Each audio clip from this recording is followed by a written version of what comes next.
Daraja kati ya serikali na wananchi.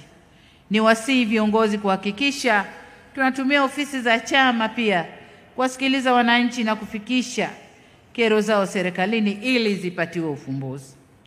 Ndugu viongozi na wana CCM wenzangu, kupitia mradi huu chama chetu kinaenda kufungua sura mpya ya makao makuu yake, na sote tunaweza kuwa sehemu ya kuifungua sura hiyo mpya. Pamoja na uwekaji wa jiwe la msingi tunalolifanya leo hapa, leo tunafungua pia dirisha la wanachama wa Chama cha Mapinduzi kwa hiari yao kuweza kuchangia ujenzi huu, kwa hiari yao kuweza kuchangia ujenzi huu. Mmesikia gharama hapa ni bilioni 34 na mapesa kidogo juu.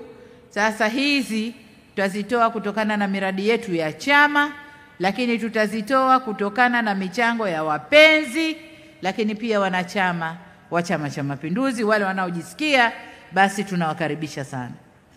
Nitumie fursa hii vile vile kusema kuwa chama chetu kina miradi mingi ya ujenzi wa ofisi inayoendelea katika ngazi tofauti kote nchini kama nilivyosema, na hii ni fahari kwetu, na niwatie moyo wale wanaojenga ofisi hizo waendelee kusaidia kujenga ofisi hizo, kwa sababu chama ni alama zake, lakini pia kukiheshimisha.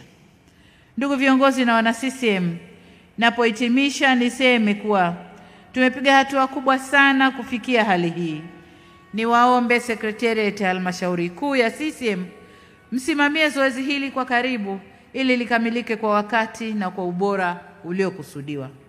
Baada ya kusema hayo, sasa ninayo furaha kutamka, sababu nilishazindua jiwe, sasa natamka kwamba ujenzi wa jengo hili la ofisi za makao makuu ya Chama cha Mapinduzi hapa Dodoma umeanza rasmi. Asanteni sana kwa kunisikiliza.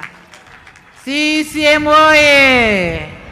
Kidumu Chama cha Mapinduzi! Asanteni sana. Haya, tuendelee.